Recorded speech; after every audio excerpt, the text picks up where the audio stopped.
Buenos días, hermanos. Bienvenidos a los que están llegando a la Iglesia Bíblica de Avellaneda, por ahora. Por ahora. Damos gracias a Dios por su bendita gracia, que nos ha permitido estar acá por este tiempo y que ahora nos está llevando a otros lugares para que su palabra sea proclamada también en esa zona y muchos corran al arrepentimiento, porque después de todo eso es nuestra tarea. Así que les voy a pedir por favor que con sus Biblias me acompañen. Ahí seguramente ya lo tienen marcado al libro de Santiago, a la carta o epístola de Santiago, el capítulo 1.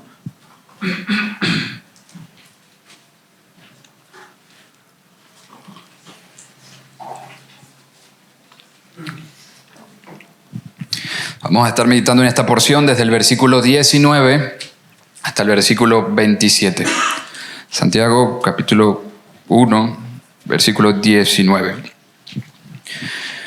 Dice así la palabra del Señor: esto lo saben, mis amados hermanos, pero que cada uno sea pronto para oír, tardo para hablar, tardo para la ira, pues la ira del hombre no obra la justicia de Dios. Por lo cual, desechando toda inmundicia y todo resto de malicia, reciban ustedes con humildad la palabra implantada que es poderosa para salvar sus almas. Sean hacedores de la palabra y no solamente oidores que se engañen a sí mismos, porque si alguien es oidor de la palabra y no hacedor, es semejante a un hombre que mira su rostro natural en un espejo, pues después de mirarse a sí mismo e irse, inmediatamente se olvida de qué clase de persona es. Pero el que mira atentamente a la ley perfecta, la ley de la libertad, y permanece en ella, no habiéndose vuelto un oidor olvidadizo, sino un hacedor eficaz, este será bienaventurado en lo que hace. Si alguien se cree religioso, pero no refrena su lengua, sino que engaña a su propio corazón, la religión del tal es vana. La religión pura y sin mancha delante de nuestro Dios y Padre es esta: visitar a los huérfanos y a las viudas en sus aflicciones y guardarse sin mancha del mundo. Esa es la palabra de nuestro Dios. Oremos. Padre, te doy tantas gracias, Señor, por el privilegio y la responsabilidad, Señor, que me has dado de poder predicar tu palabra, Señor. Yo te pido, por favor, que tú uses tu palabra, Señor. No han venido a escucharme a mí, han venido a escuchar tu voz, han venido a escuchar lo que tú tienes que decirnos, Señor. Por eso te pido, por favor, que tú uses a este instrumento, Señor, y que a pesar de mí, tu palabra corra, Señor, tu palabra sea aplicada a los corazones, tu palabra nos exhorte, Señor, nos desafíe, nos anime. Señor, necesitamos que nos des el verdadero pan de vida. Necesitamos, Señor, que nos nutras verdaderamente.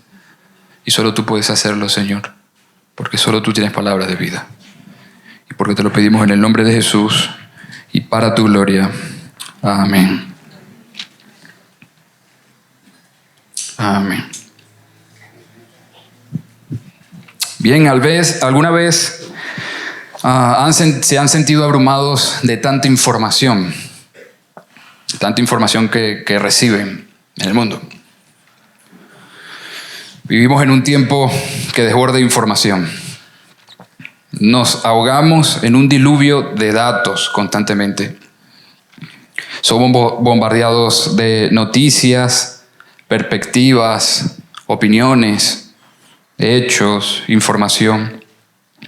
O como lo dice quien fue un filósofo y profesor y teórico de la comunicación, Marshall, de apellido, cito sus palabras: uno de los efectos de vivir rodeados de información electrónica es que habitualmente vivimos en un estado de sobrecarga informativa. Siempre hay más de lo que podemos procesar.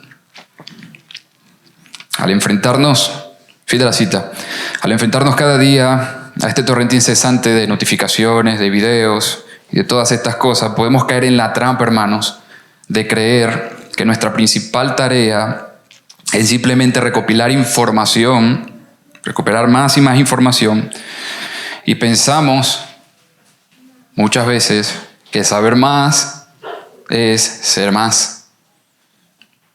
Voy a repetir eso, saber más es ser más. Dependiendo de qué tanta información tú tengas, eso te constituye, ¿no? Eso sin duda ha modelado la forma en que nos acercamos al estudio de cualquier hecho o dato. Ustedes me dirán, aquí hay jóvenes, cuando se trata de estudiar para un examen, ¿para qué estudiamos? No quiero generalizar, pero para probar. Lo que importa es la información, después de todo. Bueno, este modo de pensar, sin darnos cuenta, también ha permeado en la forma en que nos acercamos incluso a la palabra de Dios. Podemos acercarnos a la Biblia, como si fuera un libro de texto para un examen, donde lo importante es acumular datos, acumular información para aprobar, quizás para quedar bien delante de los hermanos, que yo sé, pero sin importar si realmente entendemos o no la palabra o si realmente nos transforma en el corazón. Lo que lleva a plantearnos una pregunta que es vital, y es, ¿para qué me estoy acercando a la palabra de Dios? Y noten que dije, ¿para qué me estoy acercando a la palabra? Porque asumo que nos estamos acercando a la palabra de Dios. ¿Para qué me acerco a la palabra de Dios? Sería la pregunta. Probablemente no seamos tan honestos, esa es la realidad, de decir, bueno, solo para saber más. Porque eso sin duda es estar en peligro de llenar nuestras mentes de conocimiento, pero dejar nuestro corazón vacío de obediencia, de ser transformados por la palabra, de ser animados. Y un corazón así, hermanos, en definitiva no puede reflejar a Cristo. Recordemos, como leíamos o leía nuestro hermano al comienzo, a quién escribía Santiago. Él no escribía a un grupo de académicos en una universidad o un seminario. Él no hacía eso. Él escribía a creyentes dispersos que estaban enfrentando pruebas y dificultades reales. Ellos estaban en medio de su sufrimiento, lo hemos visto, y si han leído la carta de Santiago pueden verlo. La primera exhortación es a que estén gozosos en medio de la prueba. Y estaban muchos permitiendo que su corazón se endureciera y que echara raíces de amargura desde el corazón. Es en ese contexto de prueba y depresión que Santiago les entrega una clave fundamental para la vida. Y es, no acumulen información. Santiago les dice, vivan bien, vivan diferente. Y el punto de partida de esta vida diferente se encuentra en cómo respondemos a la voz de Dios. Por eso el mensaje de Dios para nosotros hoy, al igual que lo fue en aquel entonces para los creyentes, es obedecer a la palabra de Dios es esencial para vivir conforme a Cristo. Obedecer la palabra de Dios es esencial para vivir conforme a Cristo. Yo quiero convencerles hoy, hermanos, de que nada es más determinante para nuestro crecimiento espiritual que la forma en que respondemos a la palabra de Dios en nuestro caminar en Cristo. No hay nada más determinante. Nuestra vida depende de dos acciones que son claves, y Santiago las menciona, y eso van a ser nuestros dos encabezados de este mensaje. La primera acción es recibir la palabra con la actitud correcta, desde el versículo 19 hasta el 21, y responder a la palabra con obediencia activa, desde el versículo 22 al 27. Lo que plantea, entonces, hermanos, una pregunta inicial, u otra pregunta, para introducirnos al primer encabezado, y es, ¿qué actitud tenemos o qué actitud debemos tener para recibir la palabra de Dios? Si tenemos que tener una actitud correcta, ¿cuál debe ser esa actitud? Bueno, Santiago no responde eso en el versículo 21, y él dice, reciban ustedes con humildad, dice la versión Nueva Biblia de las Américas. Pero la versión Reina Valera es más precisa en la traducción y dice con mansedumbre. Reciban ustedes con mansedumbre la palabra implantada. Y eso nos va a ayudar a entender todo lo que Santiago quiere decir en toda esta porción. Porque la mansedumbre es la cualidad de ser apacible, calmado, suave, con un espíritu enseñable y con un corazón que está bajo control, es decir, que ejerce dominio propio. Lo que resume lo que nos quiere decir desde el versículo 19, que es donde comienza nuestra porción, y básicamente esa porción de ahí resume la mansedumbre en tres principales acciones. Santiago dice, pero que cada uno sea pronto para oír, tardo para hablar y tardo para la ira. Nuevamente, la templanza, de la que está hablando Santiago, que es mansedumbre, sinónimo, se resume en tres acciones. Ser pronto para oír la palabra, ser tardo para hablar y tardo para irarnos. Es decir, Santiago dice, para que podamos ver una imagen, en la carrera entre oír y hablar, tiene que ganar el oír. En la carrera entre oír y hablar, el primero que tiene que llegar como quien corre en una carrera de velocidad es el que oye. Y por supuesto que está hablando de la palabra de Dios, pero lo interesante de esto es que esta porción es muy memorable, ¿no? Sean tardos para oír, tardos para hablar y tardos para airarse. Y es porque Santiago lo hace en forma de proverbio, porque él está estableciendo un principio en esto, ¿no? Él quiere que nosotros recordemos que eso no solamente se aplica al momento de ir a la palabra de Dios, sino que eso se aplica en nuestras propias vidas y en nuestras relaciones. Es decir, nuestro corazón debe estar dispuesto a prestar atención a lo que el Señor tiene que decir en su palabra, pero también tiene que estar dispuesto a oír siempre, porque esa es la actitud de un sabio. Es decir, nuestro corazón delante de Dios tiene que decir, Señor, habla porque tu siervo escucha, como Samuel. Pero en nuestras relaciones, muchas veces siempre va a ser mejor escuchar antes que hablar. Oír, dice Santiago con este proverbio, es la marca del sabio. El que oye es sabio. Por supuesto que esto hace eco de las palabras de Proverbios 1:5 que dice, el sabio oirá y crecerá en entendimiento. Entonces, él dice, sean tardos para hablar como una consecuencia de oír primero. Y nuevamente hace eco, pero de otro libro de la Biblia, que es Eclesiastés, donde el predicador dice, guarda tus pasos cuando vas a la casa de Dios y acércate a escuchar. Y un versículo más adelante dice, no te des prisa en hablar, ni se apresure tu corazón en proferir palabra delante de Dios. Eso está en el capítulo 5 de Eclesiastés. Evidentemente Santiago conoce la tendencia de nosotros de hablar primero, ¿no? De hablar demasiado y de escuchar poco. ¿O no les ha pasado? Pero la Biblia dice, esto es lo contrario a la sabiduría, hermano. Es necedad. Por supuesto que no está hablando de rebatir a los que contradicen la palabra de Dios. Él está hablando de un principio de sabiduría, de una actitud de mansedumbre y templanza. Nuevamente, hermanos, hablar rápido es necedad.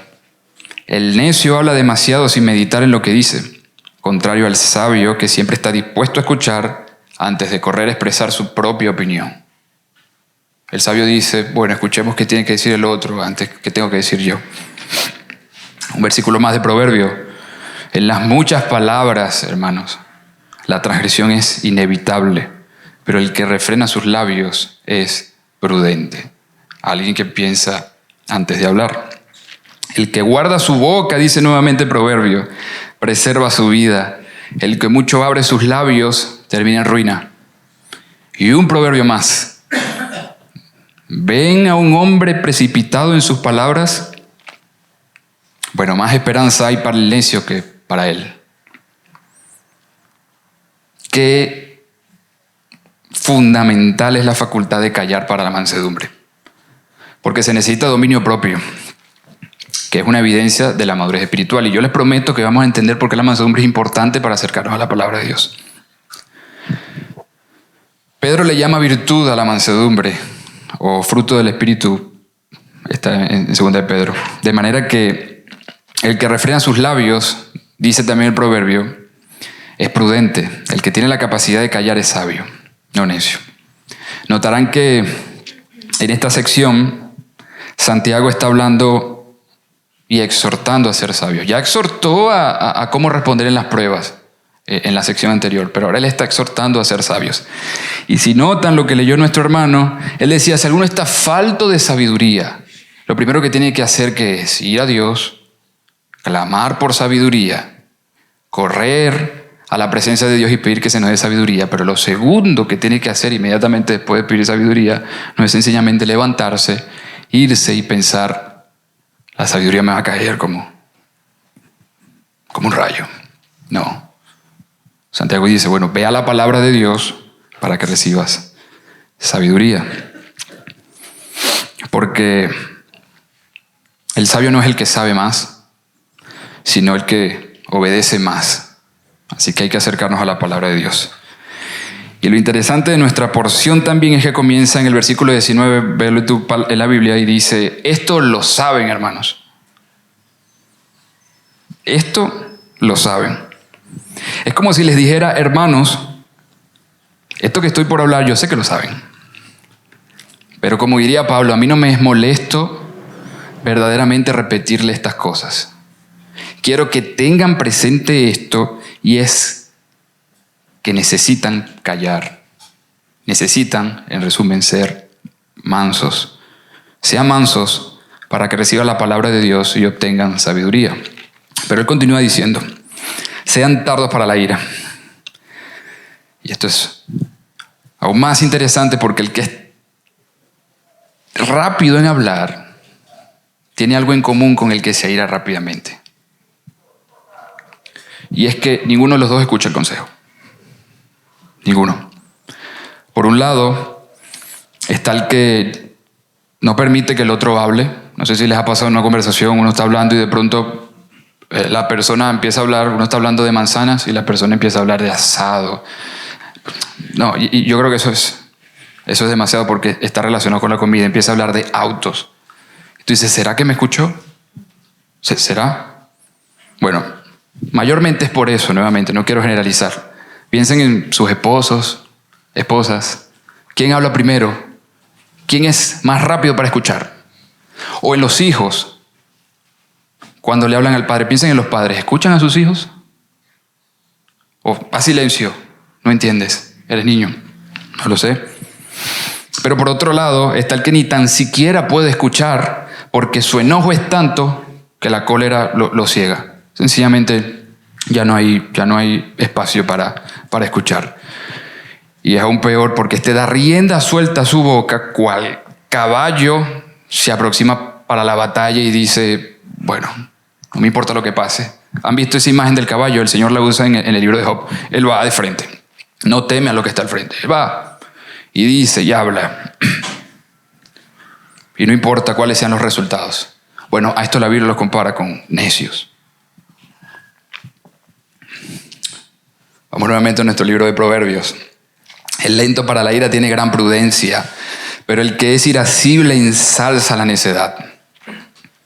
Mejor es el lento para la ira que el poderoso y el que domina su espíritu que el que toma una ciudad. Proverbios 16:32.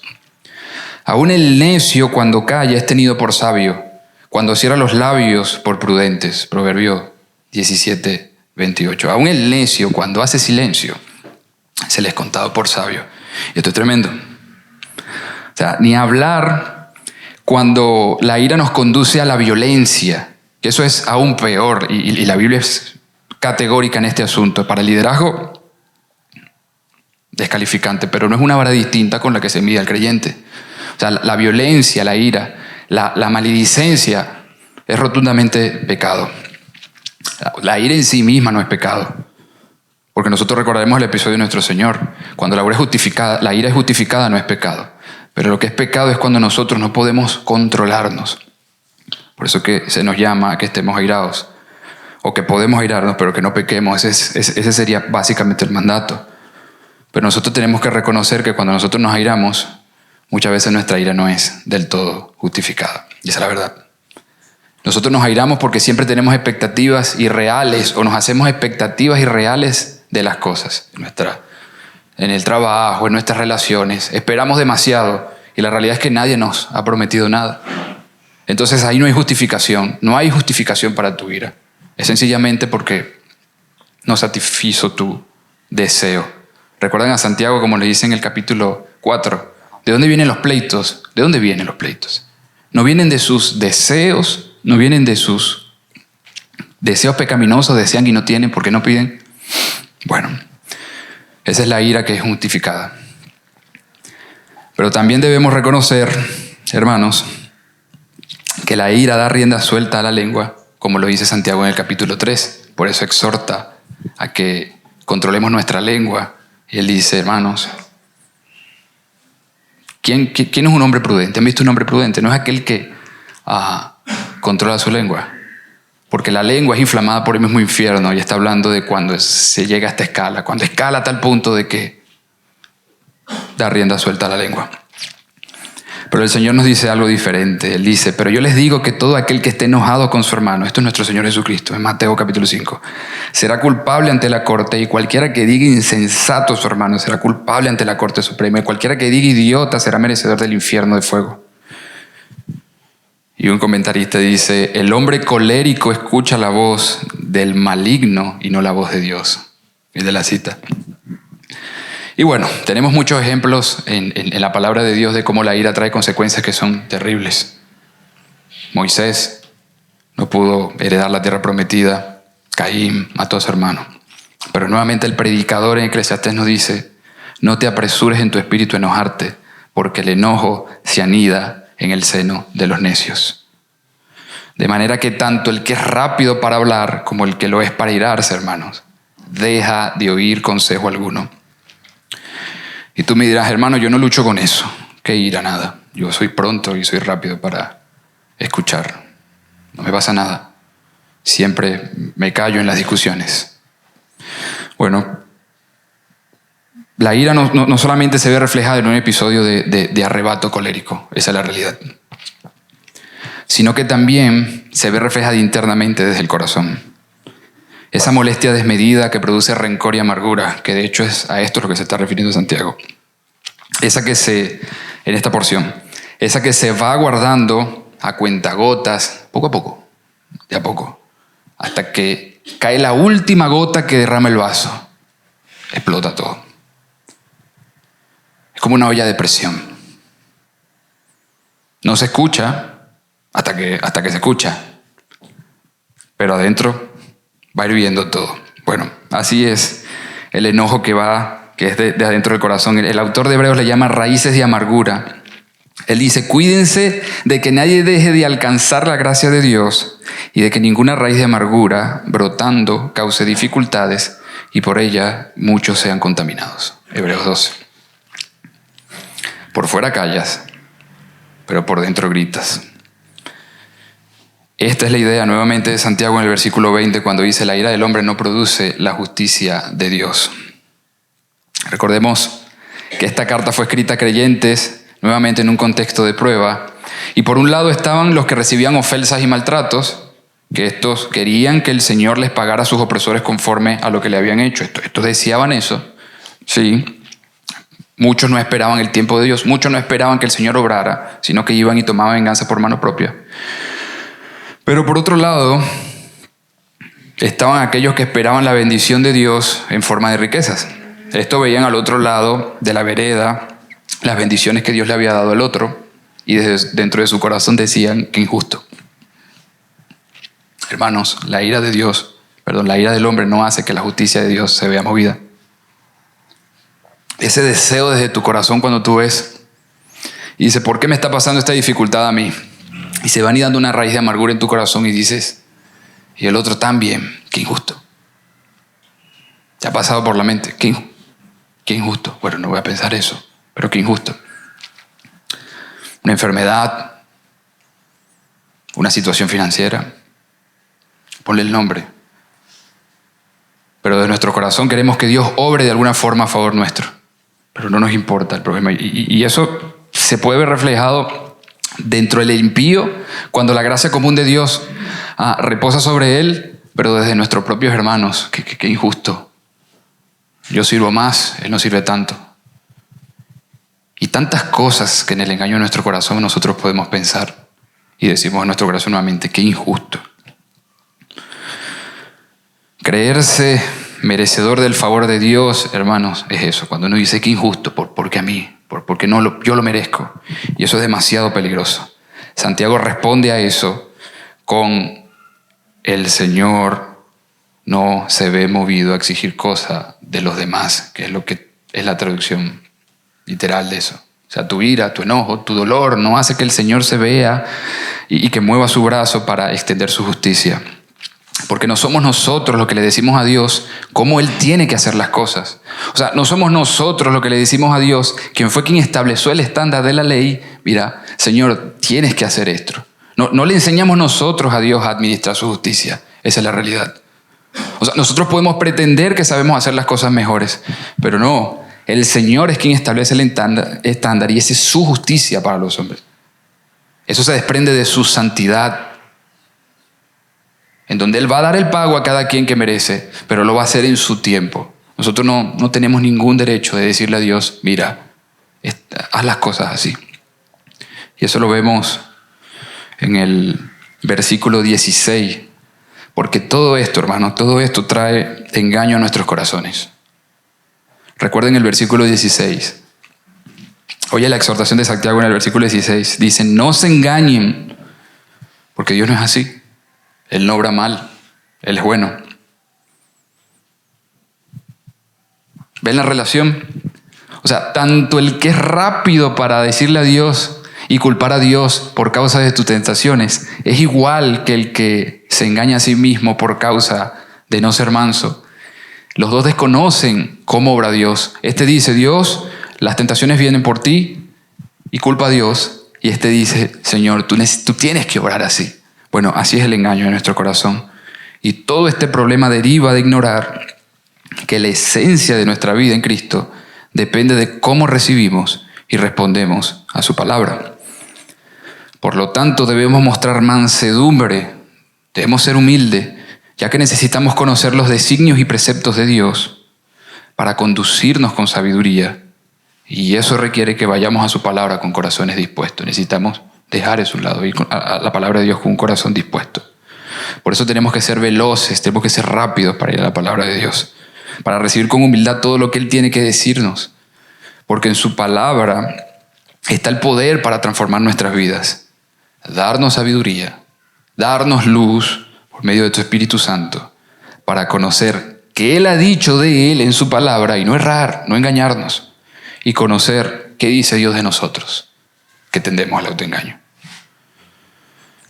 Pero primero debemos preparar el terreno de nuestro corazón, hermano. Miren el versículo 21, dice: por lo cual, desechando toda inmundicia y todo resto de malicia. Y por lo cual es una cláusula de consecuencia. Él viene hablando de todo lo que está diciendo antes. Él dice: es decir, si consideras estas palabras que se han expuesto antes y las pones por obra, eso ha de producir algo en tu vida. O sea, es algo que se desprende de una ordenanza. Porque quien obedece lo primero ha de tener un resultado evidente en su conducta. Pero eso comienza desde su corazón. Hay que preparar el terreno. El resultado es dejar a un lado, como dice Santiago, todo tipo de inmundicia. Que también es un mandamiento, nuevamente. O sea, deja todo tipo de inmundicia. Pero es un mandamiento que se desprende de lo primero, de tener una disposición del corazón de poder hacerlo. Ya que quien recibe la palabra y la obedece aleja de sí todo lo que es moralmente sucio. A eso se refiere Santiago con inmundicia. Él está usando la palabra metafóricamente, inmundicia. Moralmente sucio. Eso incluye la ira, por supuesto. ¿Recuerdan Efesios 4:22 cuando Pablo dice que en cuanto a la anterior manera de vivir ustedes se despojen del viejo hombre que se corrompe según los deseos engañosos? Bueno, es lo que Santiago está diciendo acá. O sea, primero tienes que tener una actitud dispuesta y después te tienes que quitar la vestidura del viejo hombre y colocarte la vestidura del nuevo hombre. Pero Santiago es aún más enfático acá al no decir solamente inmundicia, sino que dice todo resto de malicia. O sea, aquí tenga inmundicia y todo resto de malicia. Y para entender esta expresión de Santiago, utilicemos por un momento nuestra imaginación. Y yo quiero que piensen en un jardín abandonado, con mucha maleza. Hay que limpiarlo, el jardín. ¿Qué hacemos primero?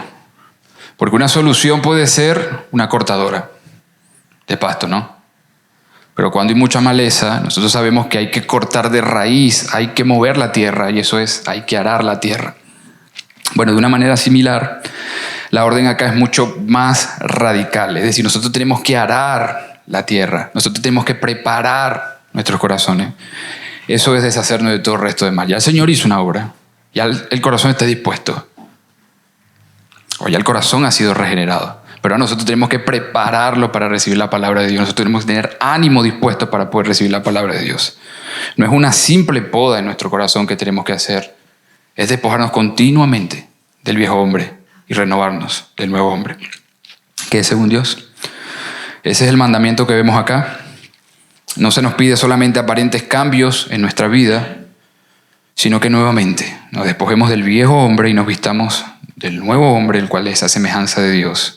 Porque a semejanza de Dios ha sido creado, dice Efesios 4:22. Y que por lo tanto, Santiago es enfático, no quede ningún resto de maldad. Entonces, versículo 21, para así recibir con humildad. Entonces, noten que es una acción continua. Yo me despojo del viejo hombre, yo me limpio de toda inmundicia y todo resto de mal, y así recibo con mansedumbre y definitivamente la palabra implantada en mi corazón. Lo que plantea una pregunta nuevamente, pero ¿cuándo fue implantada la palabra en mi corazón? ¿Cómo funciona esto? O sea, el Señor me salvó y ahora yo tengo que preparar el terreno. Bueno, es tan sencillo como que la palabra de Dios fue implantada en la regeneración de nuestras almas, si es que hemos sido salvados por Dios. Ahí fue implantada la palabra de Dios. Y después, por supuesto, porque Santiago está utilizando este lenguaje que hace eco del Sermón del Monte. Después que la palabra de Dios ha sido sembrada, la semilla, quien lleva mucho fruto es quien acepta la palabra, la recibe la palabra. Y esta es la idea, aceptar, estar dispuesto. Ese es el que lleva mucho fruto. Entonces, en la regeneración es que nosotros recibimos la palabra implantada, y eso está en el versículo 18, que es el versículo que está junto antes del pasaje de nosotros. Él dice, en el ejercicio de su voluntad, Él nos hizo nacer, ¿por qué? Por la palabra de verdad. Es lo mismo que está diciendo acá. Esa es la palabra implantada. Él nos hizo nacer por la palabra de verdad. Ya la palabra está ahí, ya la palabra fue sembrada, pero ahora queda nuestro trabajo, que es el proceso de santificación, para que nosotros podamos aceptar la palabra de Dios. Noten que la palabra es poderosa, según nuestro Señor, para salvar, según Santiago, para salvar nuestras almas. Básicamente un mismo concepto. ¿Y en qué sentido es poderosa para salvar nuestras almas? Eso lo vemos en el versículo 21. La palabra implantada, que tiene una característica, esta es poderosa para salvar nuestras almas. Porque pensaremos, bueno, pero si ya la palabra está en nuestros corazones y esa es la regeneración, el Señor me salvó a mí, el Señor ya me ha dado un nuevo nacimiento, pero entonces, ¿cómo es que es poderosa para salvar mi alma? Bueno, en el sentido de que la palabra de Dios tiene poder en sí misma para darnos vida, y eso es la santificación. Al ser el soplo de Dios, al ser la exhalación de Dios, la palabra de Dios produce vida en nuestros corazones continuamente. Jesús dice, el Espíritu es el que da vida, la carne para nada aprovecha, las palabras que yo les he hablado son espíritu y son vida. Y después Pablo, todos conocemos este pasaje en 2 de Timoteo, dice, desde la niñez has sabido las sagradas escrituras, las cuales te pueden dar la sabiduría que lleva a la salvación mediante la fe en Cristo Jesús. Toda escritura es inspirada por Dios y útil para enseñar. Necesitamos ser enseñados, para reprender, para corregir, para instruir en justicia, a fin de que el hombre de Dios sea perfecto y equipado para toda buena obra. Entonces, en esta porción de lo que está diciendo Pablo aprendemos que la palabra comunica sabiduría, nos libra del engaño, da guía y crecimiento espiritual, promueve la santidad, prosigue su acción en la vida de santificación y produce las perfecciones que son testimonio fiel de la salvación. Es decir, las virtudes y el fruto en nuestros corazones. Ahora la pregunta es, ya no es para qué. La pregunta es, ¿cómo te estás acercando a la palabra de Dios? como la palabra de Dios, como el soplo de Dios que da vida y que tiene el poder de santificarte. Como Felipe le dijo al eunuco, ¿entiendes lo que lees? O sea, cuando tú vas a la palabra, entiende que estás leyendo la palabra de Dios. Porque la disposición de leer la Biblia va a venir en gran medida en cuánto nosotros entendemos que es la palabra de Dios y la aceptamos. Muchas veces nos preguntamos, pero no tengo disposición para leer la palabra de Dios, pero nos recordamos a nuestras almas que es la palabra de Dios, que es lo que nosotros necesitamos. Quien entiende esto, hermano, tendrá un interés continuo por leerla.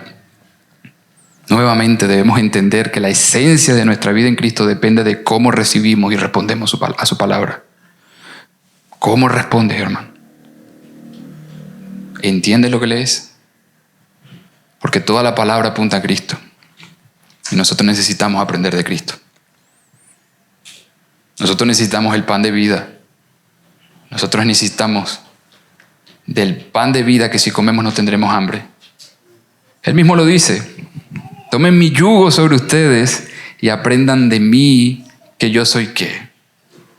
Manso. ¿Y qué necesitamos, hermano? Mansedumbre. Y soy humilde de corazón. Hallarán ahí descanso para sus almas. Y otra traducción dice, déjense guiar por mí. ¿Qué necesitamos, hermano? Dejarnos guiar por el Señor al acercarnos a la palabra. Necesitamos mansedumbre para dejarnos guiar por la palabra. Necesitamos a nuestro Señor. Necesitamos de poner nuestras formas de hacer las cosas e ir a la palabra de Dios y escuchar cómo el Señor nos dijo que nosotros hiciéramos las cosas. ¿Te estás dejando guiar nuevamente? Porque esto nos va a llevar a nuestro segundo punto. Una vez que te dejaste guiar, entonces tienes que responder a la palabra de Dios con obediencia activa. Una vez que te dejaste guiar, tienes que dejar o responder a la palabra de Dios con obediencia activa. El versículo 22 dice, sean hacedores de la palabra y no solamente oidores que se engañen a sí mismos. No basta con solo saturarnos a nosotros de información. No basta con ir para aprender más y más. Porque la fe descansa en la palabra. Cuando nosotros obedecemos la palabra y es cuando nos evidencian los frutos en nuestra vida. Mira cómo lo dice Tozer en un comentario. Dice, ningún hombre es mejor porque sepa que en el principio Dios creó los cielos y la tierra. El diablo lo sabe. También Acab y Judas Iscariote. Ningún hombre es mejor por el hecho de saber que Dios amó de tal manera al mundo que dio a su amado Hijo unigénito para morir por la redención de los hombres. En el infierno hay millones que lo saben. Y él concluye, la verdad teológica es inútil si no se le obedece. Y hoy en día vemos a muchas cabezas llenas de teología. Poca obediencia, hermanos. Y todos estamos faltos en eso. Mucha cabeza llena de teología. Y es porque, nuevamente, nos acercamos a la palabra de Dios como que si quisiéramos aprender más. Sencillamente yo necesito saber este concepto. Yo necesito saber esto porque cuando me reúnen en el grupo de discipulados yo tengo que decir algo. Qué triste, hermanos. ¿Entiendes lo que lees? Es la palabra de Dios. Es la palabra de Dios. Te preparas cada domingo, cada sábado antes del domingo para recibir la palabra de Dios. Te preparas. Como quien viene con corazón dispuesto a ver qué el Señor tiene que decirle para después salir de aquí y obedecerlo.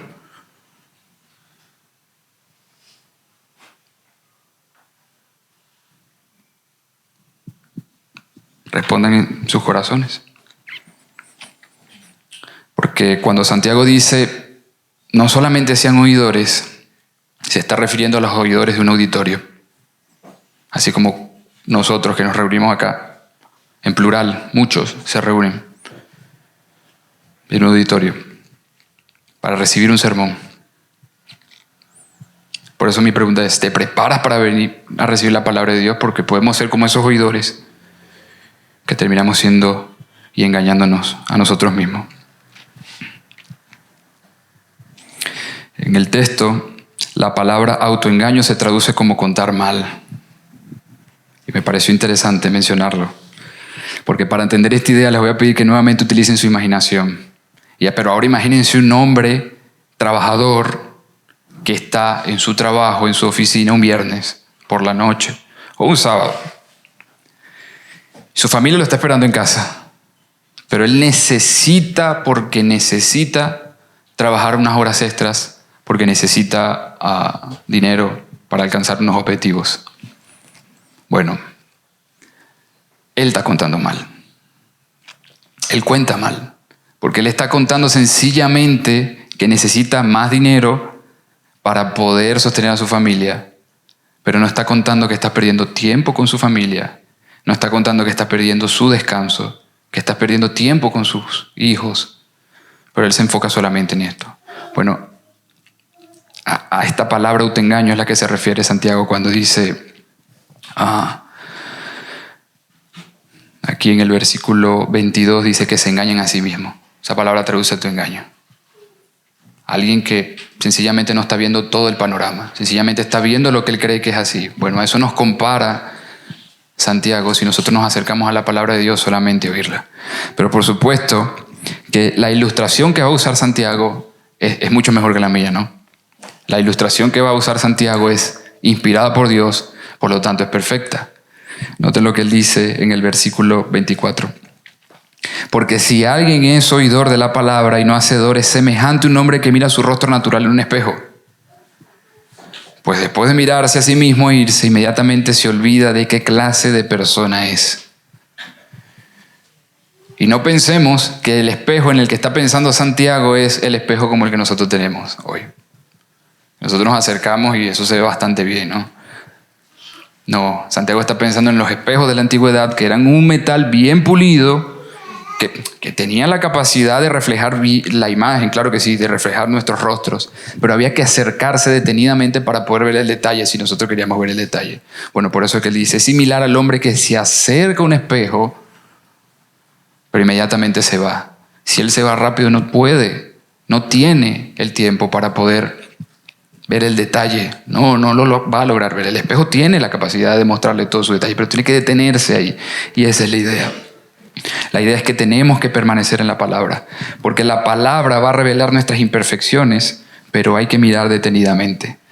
Por eso hay una diferencia marcada, es decir, un contraste entre el que mira detenidamente y el que ve, pero que se va rápidamente. Mira lo que dice el versículo 25. Pero el que mira atentamente a la ley perfecta, la ley de la libertad, y permanece en ella, no habiéndose vuelto un oidor olvidadizo, sino un hacedor eficaz, este será bienaventurado en lo que hace. El llamado es a mirar atentamente, a mirar detenidamente, ¿qué? La palabra, la ley perfecta. Y sin duda esto hace eco del Salmo 19, cuando el salmista dice, la ley del Señor es perfecta, que restaura el alma. Es la misma palabra de verdad. Es la ley perfecta. No la ley dada a través de Moisés. Es decir, no el sentido de la ley que fue dada a través de Moisés, que revelaba la realidad del pecado. No. Con solo la ley, eso no aportaba medio alguno para nosotros librarnos. Pero Cristo, que vino para dar libertad a los cautivos, esa es la verdadera ley de la libertad que está diciendo Santiago. Es el mensaje del evangelio que está contenido en la palabra. Es a lo que apuntaba la ley establecida en el principio, en el Pentateuco, y hacia lo que apuntaba que se hace una realidad en Cristo. La verdad del evangelio en la que recibimos libertad. Y conocerán la verdad, y la verdad los hará libres. Juan 8:32. Y Pablo lo dice de esta forma, porque la ley del Espíritu de vida en Cristo Jesús te ha libertado de la ley del pecado y de la muerte. Y nuevamente en Gálatas, Pablo, para libertad fue que Cristo nos hizo libre. La ley dada por Moisés revela el pecado, es la palabra de Dios, es el estándar moral. Jesucristo vino a libertarnos de lo que nos impedía seguir esa ley. Hermanos, en la palabra está contenido nuevamente el mensaje del evangelio. La buena noticia de libertad que Dios proclama a aquel que está esclavizado y que Cristo vino a dar libertad a los cautivos. Es decir, aquel que él recibe ahora sí puede obrar bien. Porque fue libre. Antes estaba muerto, pero ahora tiene vida. Pero nuevamente esto si has creído en Él. Solo si has creído en Él. Pero tenemos que permanecer. El verdadero creyente permanece en la palabra de Dios. Solo el que permanece en ella la asume como norma de vida, no como el que la olvida y vive como quiere. Solo el que permanece en ella con la ayuda del Espíritu Santo puede obedecerla, porque la Escritura controla la forma de vida de los que permanecen en ellas. Dios obra en sus vidas a través de su palabra. Eso lo vemos en Efesios 2:13. Dice, pero ahora en Cristo Jesús ustedes, que en otro tiempo estaban lejos, han sido acercados. Eso lo hace por medio de su palabra. Y después, como resultado, constantemente quiere agradar al Señor, este creyente que fue acercado. Eso lo vemos en Efesios 5:10. Dice, examinen qué es lo que le agrada al Señor. Y después, finalmente, hermanos, a este creyente le duele pecar. Efesios 4:30. Y no entristezcan al Espíritu Santo de Dios, dice Pablo, por el cual fueron sellados para el día de la redención. Estos creyentes son los que experimentan la verdad y que experimentan la verdadera bienaventuranza. Este es el hacedor eficaz que dice Santiago. En el versículo 25, él dice, este será bienaventurado en lo que hace. Ya Santiago lo ha dicho muchas veces, al mejor estilo del Sermón del Monte. ¿Quién es bienaventurado? Bueno, el que guarda la ley del Señor, pero el que la obedece. Puede venir pruebas, pero persiste, porque sabe que recibirá la corona de vida. Versículo 12 del libro de Santiago. Ese es el resultado de vivir en la palabra, vivir conforme a Cristo. Un creyente que es conocido no solamente por su palabra, hermanos, sino también por sus hechos. Porque la obediencia a la palabra es la marca visible de una vida en Cristo. Pero ¿cómo se ve esta obediencia en la práctica? ¿Cómo se ve? Bueno, Santiago nos da dos ejemplos concretos que establecen la distinción entre lo aparente y lo verdadero. Versículo 26. Si alguien se cree religioso, pero no refrena su lengua, sino que engaña a su propio corazón, la religión del tal es vana. La religión pura y sin mancha delante de nuestro Dios y Padre es esta: visitar a los huérfanos y a las viudas en sus aflicciones y guardarse sin mancha del mundo. Se nos presentan entonces dos tipos de personas. Por un lado está el que se cree religioso, ya sea por lo que hace, por lo que dice creer, el activista. Nosotros recordaremos a los fariseos, ¿no? Él se cree religioso, él cree que por lo que hace, por el tiempo que dedica a las cosas que aparentemente son piadosas, eso es su verdadera religión, pero Santiago dice, eso es vano, no tiene peso. Son estos que se preocupan por distintos asuntos externos. Ellos, en definitiva, dan apariencia de piedad de su conducta. Santiago les está hablando a creyentes. Sí, dentro de los creyentes. Ellos están muy cerca de los creyentes. Pero son personas que sus obras son vanas. Son los que se glorían en la apariencia, pero no en el corazón. Pero estos tienen una marca. Y no es la marca del sabio. La marca de esto es que no tienen autocontrol. No dominan su lengua, dice Santiago. No le ponen freno. Estos son los murmuradores que siempre buscan desprestigiar al hermano, ya sea con un chisme, crítica. Ellos son afines con alguien, pero no con Jesucristo, sino con el acusador de los creyentes. Chismes, críticas, murmuraciones. No, hermano, que eso no sea así entre nosotros. Que eso esté lejos de nosotros. Nosotros estamos llamados a apagar la crítica, el chisme y la murmuración en el primer momento en que eso se florece.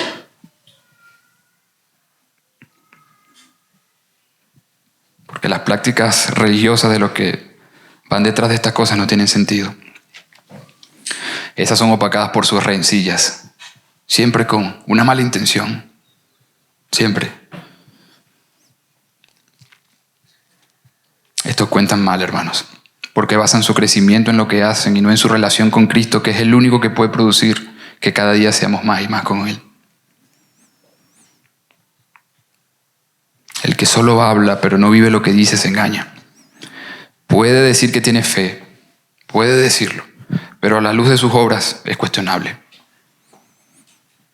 Santiago sigue diciendo, la religión pura y sin mancha delante de nuestro Dios y Padre es esta: visitar a los huérfanos y a las viudas en sus aflicciones y guardarse sin mancha del mundo. Versículo 27.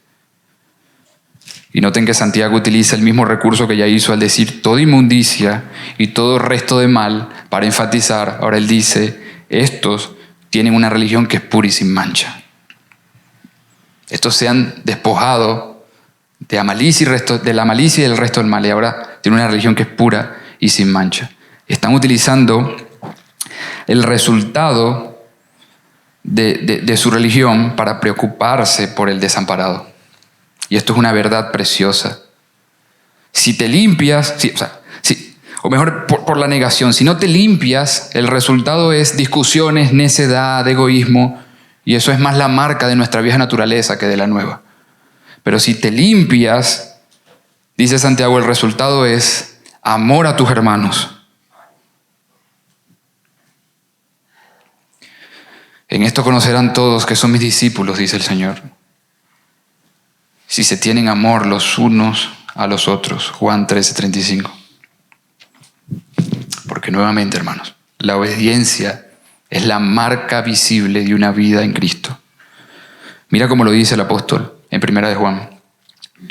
Yo he llegado a conocer, yo he llegado a conocer y no guarda sus mandamientos, es un mentiroso y la verdad no está en él. Pero el que guarda su palabra, en él verdaderamente se ha perfeccionado el amor de Dios. En esto sabemos que estamos en él. Y nuevamente, en 1 de Juan, y este es su mandamiento, que creamos en el nombre de su Hijo Jesucristo y que nos amemos unos a otros como Él nos ha amado. Porque la verdadera religión se manifiesta amándonos unos a los otros, visitando, dice Santiago. Porque esto probablemente no es visto por los hombres, esa es la realidad. Pero el Señor lo ve, y el Señor es quien pesa los corazones de los creyentes que van y visitan. El que dice que permanece en Dios debe andar como Él anduvo. El que dice que permanece en Cristo debe andar como Él anduvo. Deben dejarse guiar, dice el Señor. Como fruto de esa comunión, se preocupa por lo que su Padre se preocupa. Ustedes notaron que dice, delante de nuestro Dios, y que Padre. Porque Padre de los huérfanos y defensor de las viudas es Dios desde su santa morada. ¿Pero qué implica visitar? Implica el acompañamiento continuo a los que están padeciendo sufrimiento, porque en esto tienen en común las viudas, los huérfanos y los extranjeros. Y es que la aflicción le llegó en un momento súbito. El niño no quiere quedarse huérfano, el esposo no quiere quedarse viudo, el extranjero no quiere salir de su ciudad. La aflicción le llegó de repente. Bueno, esos son los que están pasando, o el grado sumo de sufrimiento de este lado del sol. Nosotros estamos llamados a pasar con ellos los problemas hasta que los problemas pasen. Eso es visitar. La idea es quedarse ahí, hermano, hasta que la persona pase el problema, porque yo estoy atento a eso. Estamos llamados, hermanos, a amarnos los unos a los otros. Porque el Señor protege a los extranjeros, dice el Salmo 146, sostiene al huérfano y a la viuda. Él no ha dejado de preocuparse por el necesitado. Pero ¿cómo lo hace? Y esto es lo más precioso. ¿Cómo Dios cuida a su pueblo? Utilizando a su propio pueblo. Pero el que tiene bienes de este mundo y ve a su hermano en necesidad y cierra su corazón contra él, ¿cómo puede morar el amor de Dios en él? ¿Qué se espera de nosotros, hermanos? Que nosotros nos preocupemos los unos por los otros. Es decir, el llamado es a velar los unos por los otros en medio de nuestras aflicciones. Porque ¿quién es el primer visitador? ¿Quién nos visitó primero?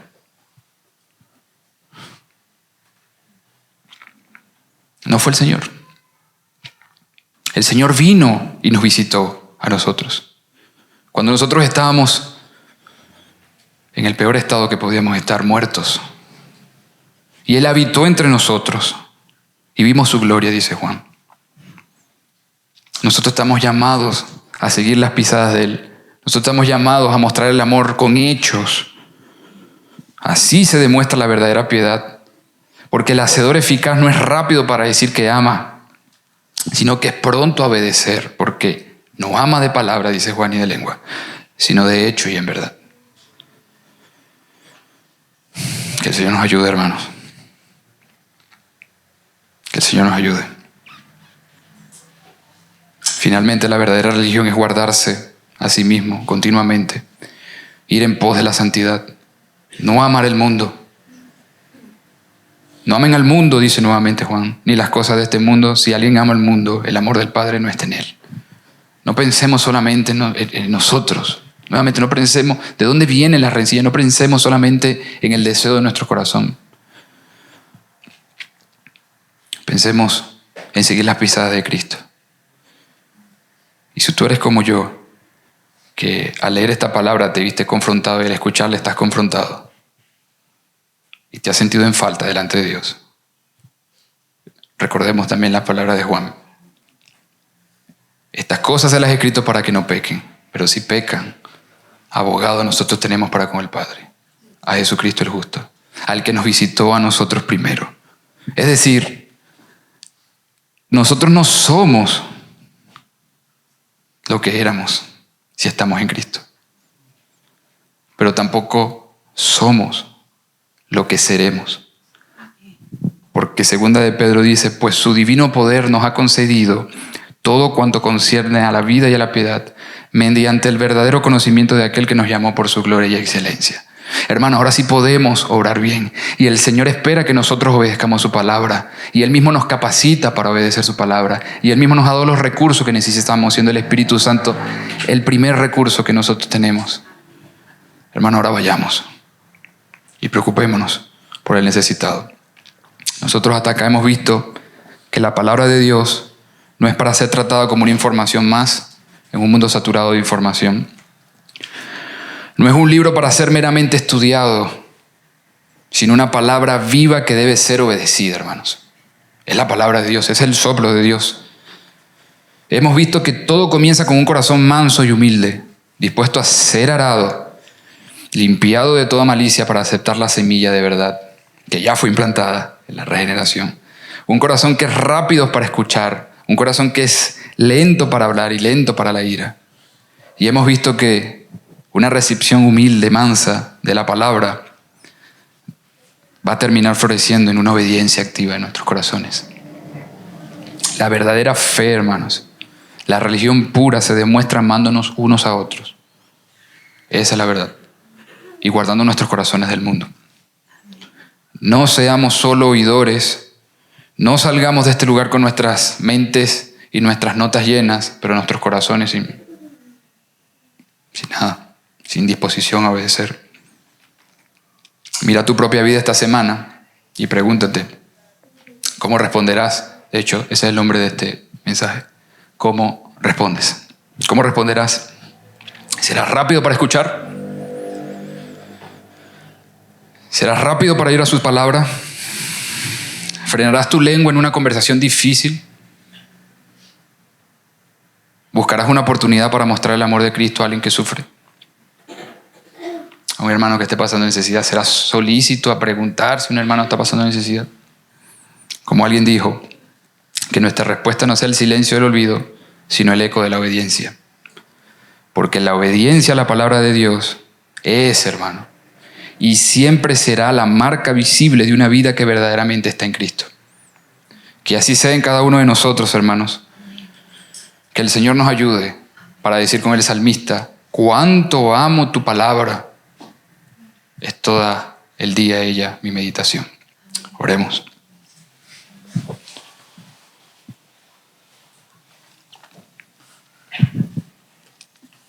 Señor, venimos a ti, Padre, y queremos arrepentirnos, Señor, de el desdén con el que nosotros nos hemos acercado a tu palabra. Hemos ido más rápido, Señor, a ir detrás de otras cosas que ir a tu palabra. Nosotros hemos sido prontos, Señor, muchas veces para ir a otras cosas. Y te pedimos perdón por eso, Señor. Señor, en tu palabra está contenida todo lo que necesitamos para nuestra vida. Y no queremos ser indiferentes a eso, Señor. Por eso te suplico, Señor, que nos des el hacer tu voluntad, Señor, que nos des el obedecer tu palabra. Danos, Señor, lo que nos pides y pídenos lo que quieras, Señor. Porque queremos obedecerte, Señor. Queremos meditar en tu palabra. Queremos conocerte, Señor. Queremos conocer lo que dice de ti tu palabra y queremos conocer lo que tú tienes que decir de nosotros, Señor. Para atentamente nosotros ver eso y que nuestra vida pueda ser despojada del viejo hombre, Señor, y ser renovada del nuevo hombre que es según Dios. Ayúdanos, Señor, porque te lo pedimos en el nombre de Jesús y para tu gloria, Señor. Amén.